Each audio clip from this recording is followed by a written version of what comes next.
मैं आपको सुनाने जा रहा हूं अपनी मंडली के सदस्य जमशेद कमर सिद्दीकी की लिखी कहानी super hero. Jamshed content project के एसोसिएट क्रिएटिव हेड हैं। इनका बचपन पुराने लखनऊ की गलियों में गुजरा और जवानी अभी दिल्ली में गुजर रही है। पत्रकारिता से मास्टर्स हैं और शायरी भी करते हैं। आइए सुनते हैं उनकी लिखी कहानी। जिया जल्दी करो, देर हो जाएगी स्कूल के लिए। कंधे पर कपड़ा डाले श्रीधर जी सुबह सुबह किचन में अपनी बेटी के लिए टिफिन तैयार कर रहे थे। ज्योमेट्री बॉक्स टेबल पर है और मोजे सबसे नीचे वाले शू रैक। कहते कहते वो रुक गए। देखा तो 13 साल की जिया चकाचक यूनिफॉर्म पहन के तैयार खड़ी थी। आई एम रेडी, आप कब होंगे पापा? जिया ने अपनी कलाई पर बंधी सुपरमैन डिजाइन वाली नीली घड़ी पर नजर डालते हुए पूछा। श्रीधर मुस्कुराकर बस 5 मिनट दो बोलकर तैयार होने चले गए। शहर के एक कैफे में काम करने वाले 42 साल के श्रीधर जी के लिए उनकी बेटी ही उनकी दुनिया थी। पत्नी से तलाक के बाद जिया को उन्होंने माँ की कमी महसूस नहीं होने दी। वो भी उन अनगिनत माता पिताओं की तरह थे जो जिंदगी की सख्त धूप अपनी पीठ पर झेलते हुए बच्चों के लिए साया बने रहते हैं। हैसियत से बड़े स्कूल में जिया का दाखिला करवाया। खुद पब्लिक ट्रांसपोर्ट से आते जाते थे, लेकिन जिया को उसकी मनपसंद डांस क्लासेस ज्वाइन करवाईं। 1.5 साल से एक ही जोड़ी जूते पर टांके लगवाकर पहन रहे श्रीधर जी जिया को हर महीने नया कलर बॉक्स लाकर देते थे, क्योंकि उसे सुपर हीरोज की ड्राइंग्स बनाने का शौक था। लाल पीले कपड़ों में मास्क पहने आसमान में उड़ते अजीब अजीब सुपर हीरो बनाया करती थी वो। फरीन के पापा के ऑफिस में फैमिली डे था। चौराहे की तरफ बढ़ते हुए जिया ने स्कूल बैग ठीक करते हुए पापा से कहा। वो बोले, ये क्या होता है? फैमिली डे मीन्स फैमिली के लोग ऑफिस जाते हैं और देखते हैं कि उनके पापा ऑफिस में कहाँ बैठते हैं, क्या करते हैं। श्रीधर जी के कदम मध्यम पड़ गए। समझ गए कि जिया बात को उसी पुरानी जिद की तरफ मोड़ रही है। चलो लेट हो रहे हैं। पापा मुझे भी अपना कैफे दिखाने ले चलिए ना, कब से कह रही हूँ, प्लीज। ले चलूंगा। श्रीधर जी उसका सर सहलाते हुए बोले, बट तुम बोर हो जाओगे वहाँ। मैं बिजी रहता हूँ ना। कैफे मैनेजर होना आसान नहीं है। वेटर्स पे नजर रखो, बिल बनाओ, किचन का हिसाब किताब, बहुत काम रहता है। पर ले चलूंगा कभी, पक्का। ऑटो। जिया के क्लास के दोस्तों के पापा सब बड़े बड़े ओहदों पर थे। कोई डॉक्टर था, कोई ऑफिसर, किसी के पास आर्मी मैन पापा की कहानियां थीं। कोई बताता था उसके पापा ऑफिस जाते हैं तो सब लोग सल्यूट करते हैं, लेकिन जिया के पास पापा की ऐसी कोई याद नहीं थी। बस बस बस यहीं रोक दो। जिया को स्कूल ड्रॉप करने के बाद श्रीधर जी उसी ऑटो से कैफे पहुंच गए। दरवाजे पर नकली मूछें लगाकर दरबान बने शुक्ला जी मुस्कुराते हुए बोले, देर हो गई आज तो। हाँ, ट्रैफिक ज्यादा था। जिया को ड्रॉप करने में टाइम लग गया। वो तेज कदमों से कैफे में दाखिल हुए। शीशे का दरवाजा खोलते ही एयर कंडीशन ठंडी हवा चेहरे पर टकराई। कैफे बहुत बड़ा नहीं था, लेकिन खूबसूरत था। शीशे की दीवारें, चमचमाती लाइटिंग, बादामी फर्श, कत्थई फर्नीचर और हल्की म्यूजिक। इक्का दुक्का कस्टमर्स और सफेद यूनिफॉर्म में यहाँ वहाँ कुछ वेटर्स घूम रहे थे, जिनके हाथ में ट्रे और सर पर उठी हुई लाल टोपी थी। श्रीधर तेज कदमों से चेंजिंग रूम में गए और दरवाजा लॉक कर लिया। कुछ देर बाद जब दरवाजा खुला तो श्रीधर भी उसी सफेद यूनिफॉर्म में थे और सर पर उठी हुई लाल टोपी थी। श्रीधर उस कैफे में मैनेजर नहीं, वेटर थे। वेटर। कैफे में ये आवाज सुनते ही श्रीधर जी फुर्ती से एक मेज की तरफ बढ़ गए। यस सर कह के ऑर्डर लेते वक्त उनके चेहरे पर एक बनावटी मुस्कुराहट होती और जिस्म थोड़ा सा आगे झुका रहता। Sure sir, anything else? कहते हुए वो ऑर्डर रिपीट करते और फिर किचन जाकर वहां खिड़की में कागज बढ़ा देते। Order number 17, quick please. क्या हाल है श्रीधर जी, स्कूल छोड़ा जिया को? किचन में फ्राइंग पैन को आग की लपटों में हिलाते हुए शालिनी ने खिड़की से झांक कर पूछा। दीवार से टेक लगाए श्रीधर बोले, हाँ, डांस कंपटीशन है उसका इस वीकेंड। छुट्टी मिल गई तो जाऊंगा। तभी एक दूसरा वेटर फरीद वहां से गुजरते हुए बोला, अरे क्यों नहीं मिलेगी? बॉस के फेवरेट एम्प्लॉय को छुट्टी नहीं मिलेगी तो किसको मिलेगी भाई? Order number 30 please, 1 white sauce pasta with cream. Shridhar ji हर दिल अजीज थे। मीठी जबान, सबकी मदद करने का जज्बा और ईमानदारी के तो क्या कहने। कई बार बटुआ, मोबाइल या कोई ज़रूरी सामान मेज़ पर भूल गए कस्टमर्स को श्रीधर जी उनका सामान बाकायदा कुरियर करते थे। 2-3 बार तो कुछ कस्टमर्स उन्हें सामान वापस मिलने पर बाकायदा शुक्रिया कहने के लिए ख़ास तौर से कैफ़े आए थे। यार फरीद, जिया बिल्कुल नहीं मान रही। आज भी जिद कर रही थी कि रेस्टोरेंट आना है। कुकी सर्व करके लौटे श्रीधर जी ने फरीद से कहा, तो ले आओ, क्या इशू है? अरे कैसे ले आऊं यार, मुझे डर लगता है कि कहीं वो देख न ले कि उसके पापा। कहते कहते रुक गए। पिता होना शायद अंदर से कमजोर होना ही होता है। दुनिया की ऐसी तैसी कर देने की हिम्मत, किसी से न डरने का गुरूर, हालात से टकरा जाने का जज्बा पिता बनकर डगमगाने लगता है। दुनिया का हर पिता अंदर से कमजोर होता है और यही कमजोरी उसके पिता होने को मुकम्मल करती है। ऐसा ही डर तो था श्रीधर साहब के मन में। सोचते थे कि जिया, जो बड़े बड़े घरों के बच्चों के साथ स्कूल में पढ़ती है, वो अगर हकीकत जान गई तो उसका कॉन्फिडेंस खो जाएगा। वो सच बताना चाहते थे, लेकिन अभी नहीं। अरे तो बन जाओ ना मैनेजर, फरीद ने बेफिक्री से कहा। मतलब क्या? मैनेजर साहब छुट्टी में है, एक दिन के लिए मैनेजर बन के जिया के साथ आ जाओ, संभाल लेंगे सब मिलके। अरे नहीं यार, गड़बड़ हो जाएगी। अरे कोई गड़बड़ नहीं होगी, देख लो, अभी मौका है। एक बार मैनेजर लौट आए तो तुम्हारी मर्जी। कहते हुए फरीद ट्रे में कैपेचिनो लेकर चला गया। फरीद की बात श्रीधर जी ने सिरे से काट तो दी थी, लेकिन मन में एक आवाज कह रही थी कि जिया की जिद से निजात पाने का इससे अच्छा तरीका कोई नहीं। कई रातों की करवटों में यह ख्याल उनके जहन में गूंजता रहा। वो जानते थे कि बार बार टालने से जिया को शक हो सकता है। लिहाजा एक सुबह उन्होंने कहा, जिया, मैं तुम्हें कैफे ले चलूंगा। जिया के मासूम चेहरे पर मुस्कुराहट की कलियां खिलाईं, लेकिन श्रीधर साहब के जहन में सवाल शोर कर रहा था कि इस नाटक की तैयारी होगी कैसे। ज्यादा वक्त नहीं लगा प्लानिंग करने में। रेस्टोरेंट का स्टाफ कम ही था और सभी श्रीधर जी से दोस्ताना थे, बल्कि सभी एक्साइटेड थे। अचानक सबके अंदर का एक्टर जाग गया था। तो खैर, अगली सुबह श्रीधर साहब का ऑटो रिक्शा कैफे के सामने रुका। जिया भी बगल में थी। कस के इस्त्री की हुई झक सफेद कमीज और सलेटी पतलून पहने श्रीधर अकड़े अकड़े से गेट पर पहुंचे। आदाब सरकार, आदाब, कहते हुए दरबान बने शुक्ला जी जरूरत से ज्यादा झुक गए। नमस्ते छोटी मालकिन, उन्होंने झुके झुके कहा। जिया ने पापा की तरफ देखा तो श्रीधर जी ने रौब से सर हिलाया और फिर दोनों अंदर दाखिल हो गए। शुक्ला जी झुके ही रहे। अरे आइए बॉस, आइए आइए। सफेद वर्दी में फरीद उनकी तरफ दौड़ा। हेलो, उसने जिया से कहा और एक चॉकलेट शेक बढ़ा दिया। जिया ठाठ देख रही थी पापा के। इतनी शान की तो उसे भी उम्मीद नहीं थी। हाँ ठीक है, श्रीधर साहब ने भारी आवाज में फरीद से पूछा। किचन में सब ओके? यस बॉस, सब ओके। जिया के पेट में तितलियां गुदगुदी करने लगीं जब उसने देखा कि कुछ देर बाद लोग लाइन से आकर पापा को गुड मॉर्निंग सर कह के जा रहे थे। पापा कंप्यूटर स्क्रीन से बिना नजर हटाए मॉर्निंग यप कहकर आधा अधूरा जवाब दे रहे थे। शुक्र है जिया कंप्यूटर के उस तरफ बैठी थी, वरना देख लेती कि मैनेजर वाला कंप्यूटर तो लॉक है और उसके कीबोर्ड पे पापा बेवजह उंगलियां चला रहे हैं। सर, तभी वहां किचन वाली शालिनी आई, दोनों हाथ जोड़े हुए। यस, उन्होंने बेवजह सख्ती में कहा।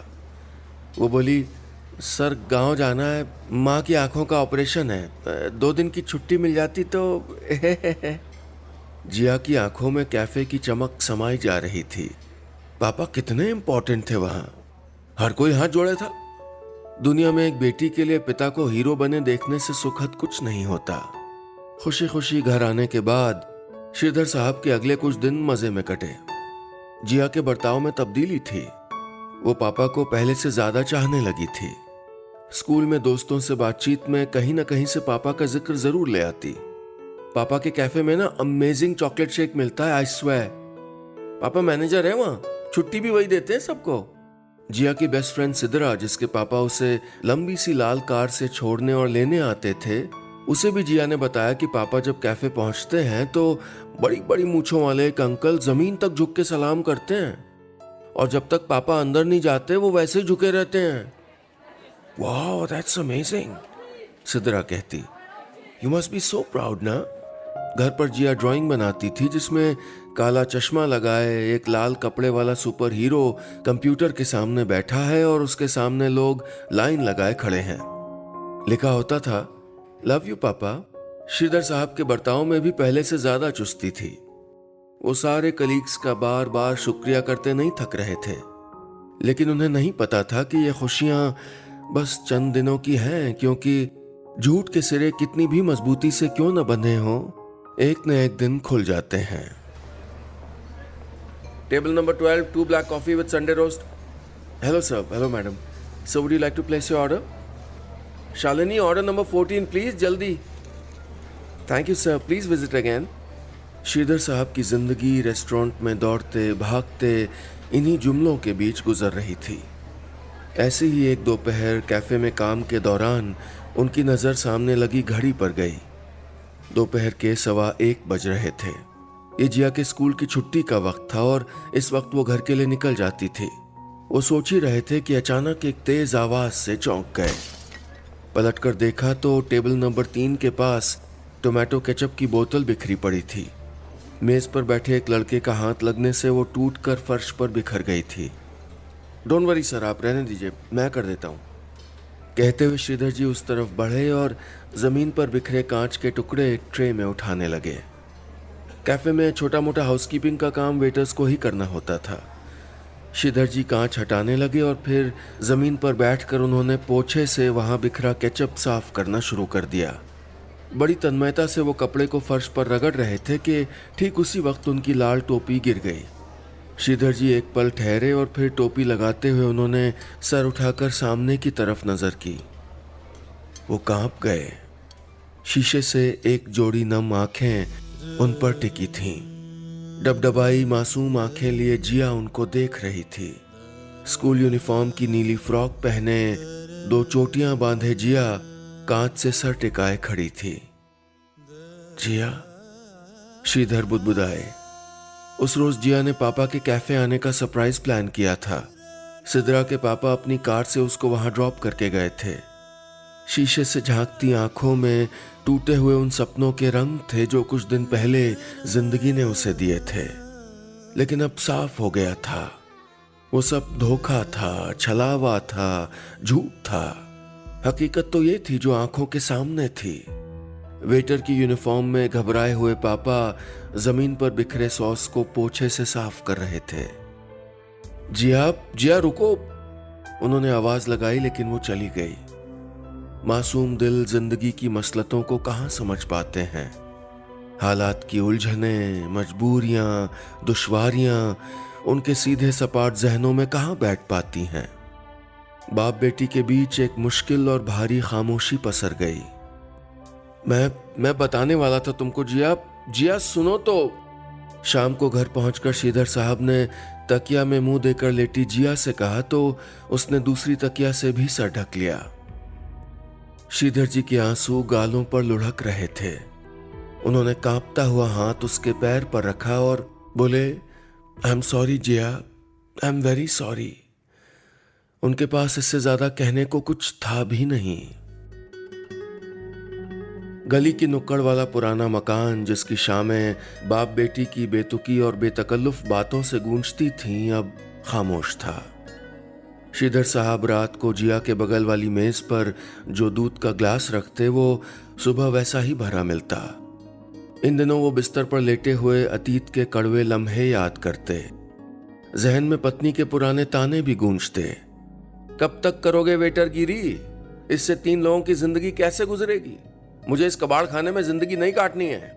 तलाक के पहले पैसे की तंगी को लेकर श्रीधर और उनकी पत्नी में अक्सर झगड़ा होता था। आखिरकार एक रोज वो दोनों को छोड़कर चली गईं। श्रीधर जी के मन में शायद तभी से डर का बीज पड़ गया था। डरते थे कि कहीं सच जानकर जिया भी अपनी मम्मी की तरह। जिया, टिफिन में मशरूम सैंडविच, वो कहते, लेकिन वो बिना टिफिन लिए घर से निकल जाती। चौराहे पर सिद्रा अपने पापा के साथ कार में इंतजार कर रही होती थी। वो अब उन्हीं के साथ स्कूल आती जाती थी। स्कूल में भी चुप चुप रहती थी। पापा के जिक्र पर बहाने से बात बदल देती। बस नहीं चाहती थी कि किसी को पता चले कि उसके पापा वेटर हैं। नाराजगियां कह देने से हल्की हो जाती हैं, लेकिन खामोश नाराजगियां मन चीरती रहती हैं।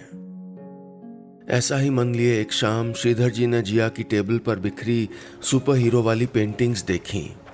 एक पेंटिंग देखकर वो चौंक गए। उसमें गोल चेहरे वाला आदमी था जिसके सर पर टोपी, हाथ में ट्रे थी और लिखा था आई एम अ लायर। पहाड़ से गिरकर इंसान उठ सकता है, लेकिन औलाद की नजर में गिरकर उठना मुश्किल होता है। श्रीधर साहब की आंखें तर होने लगी, वहीं कुर्सी पर टिक गए। आओ जी आओ, बैठो। एक सुबह कार में जिया का इंतजार कर रहे सिद्रा के पापा ने पूछा, सुस्त क्यों, ब्रेकफास्ट नहीं किया? जिया ने जवाब नहीं दिया और पिछली सीट पर बैठ गई।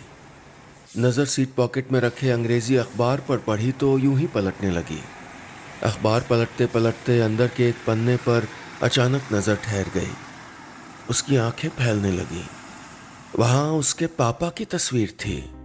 The waiter with honesty as the only policy.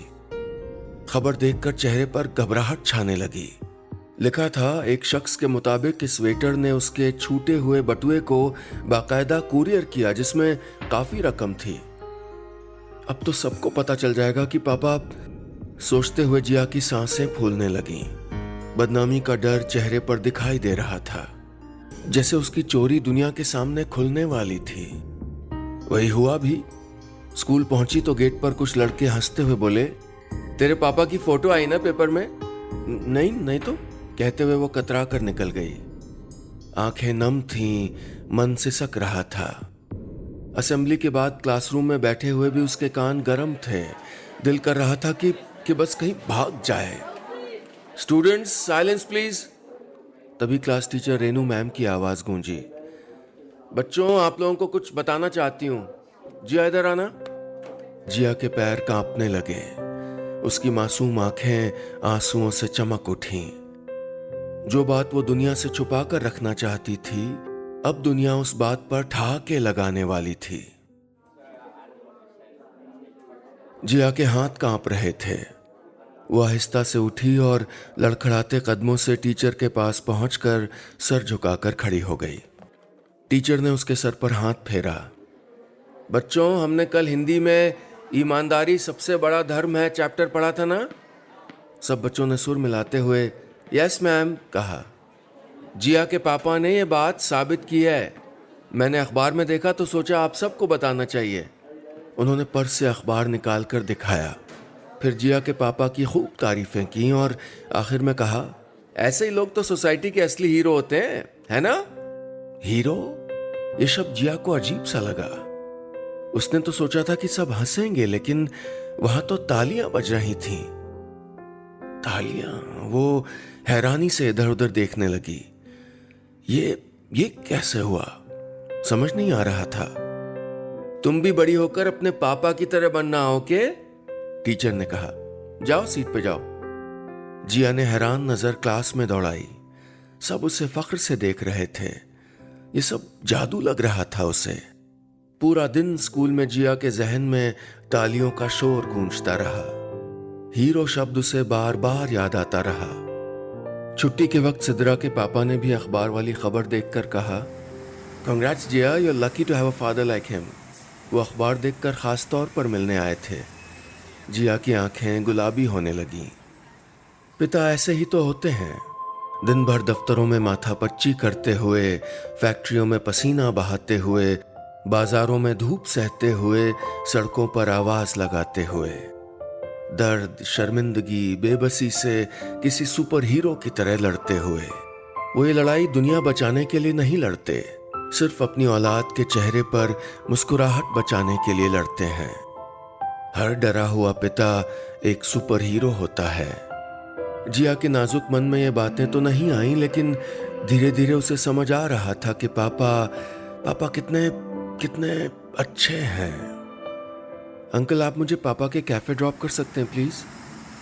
उसने अंकल से कहा और थोड़ी देर बाद ही स्कूल यूनिफॉर्म पहने जिया कैफे की चमचमाती शीशों की दीवार से अंदर झांक रही थी। देख रही थी अंदर सफेद यूनिफॉर्म और सर पर उठी हुई लाल टोपी पहने एक सुपर हीरो को। वो जो ईमानदारी से काम कर रहा था, ना कोई गुरूर, ना कोई शिकायत। थोड़ी थोड़ी देर में कोई आता और हाथ मिलाकर उन्हें वेल डन या ग्रेट जॉब कहता तो वो सर हिला देते। छोटी मालकिन। तभी एक आवाज सुनकर जिया चौंक गई। देखा तो बड़ी बड़ी नकली मूंछों वाले दरबान यानी शुक्ला जी मुस्कुरा रहे थे। यहाँ क्या कर रही हो, चलो अंदर। वो जिया का हाथ पकड़कर अंदर ले गए। श्रीधर, देखो कौन आया है। उन्होंने कहा तो ट्रे थामे श्रीधर जी ने पलट कर देखा। आंखों में आंसू लिए जिया खड़ी थी। दोनों तब तक देखते रहे एक दूसरे को जब तक आंसुओं से नजर धुंधला नहीं गई। जिया दौड़ कर आई और घुटने के बल बैठ गए पापा के गले से लग गई। गीले होते कंधों में बीते दिनों की नाराजगियां, नाइत्तफाकियां और गलतफहमियां जज्ब हुई जा रही थीं। बेटी के गले लगकर श्रीधर जी बहुत दिनों बाद सुकून से रोए थे और जिया महसूस कर रही थी कि रोते हुए उसके पिता दुनिया के असली सुपर हीरो हैं। बस इतनी सी थी ये कहानी।